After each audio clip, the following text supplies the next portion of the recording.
Evening tubers, thought I'd do a little informational short here. This particular video is going to be about scale versus semi-scale. It's a question I get asked a lot at shows and stuff.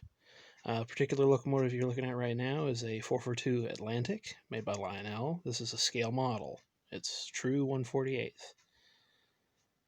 And over here is a post-war 2034, still an Atlantic, but you'll notice it's a bit smaller than the one on the right there. They did this back in the day so the locomotives would be able to go around sharp curves like I have on this layout, which is 027, and not quite as detailed, a little bit more rugged, but still the same gauge. That's the big difference between scale and gauge. The gauge is the distance between the rails here, and scale refers to the proportions. Okay, so traditional 027 is 1/64th, so it's about the same as American Flyer and S gauge, but again, the gauge is still O. So main reason was to let it go around the sharp curves. They're still making semi-scale stuff. Give me a second, I'll get another locomotive for a comparison. What I have right here is Berkshire Junior. This was made around the 2000s. Okay, scoot that out of the way. Get the tender. And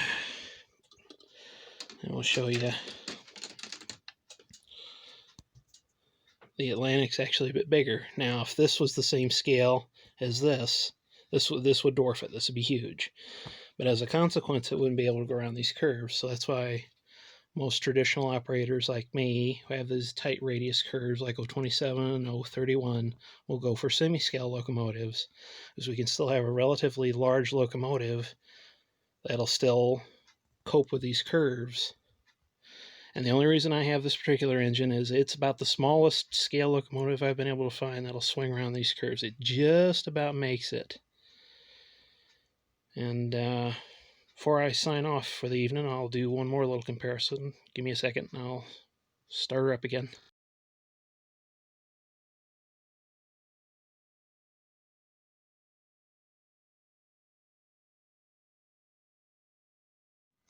Okay, and we're back. Just one more example here to show you that semi-scale and scale just doesn't apply to locomotives. It applies to rolling stock as well. Here we have a British Railways Mark I. This is a Lima model made in Italy a while back, because I'm into British stuff. If you've been watching the channel, you notice I collect a lot of Hornby and so on. That's British, so I need to have some stuff to go along with it. And this right here is a Lionel Mark I, made not long ago for the Hogwarts Express. Hoping to get the locomotive for that. Anyway, you'll notice the scale coach is much longer, and as a consequence, it's true 1/48 scale, so it presents a problem, which I'll demonstrate for you. Going around these curves, it runs fine on the track, but when we get up to the switch stands here, we've got a problem, because this car is so long. See? Body clouts on the switch stand here, so I can't run this. Leaves me in a bit of a pickle. So sooner or later, I'm either going to swap this out for some more or something like this, or I'm going to chop this down and make two smaller coaches out of it. But anyway, going back to the semi-scale, it's a lot shorter. The distances are compressed. The measurements, are compressed. And as a consequence, it swings around that switch stand just fine.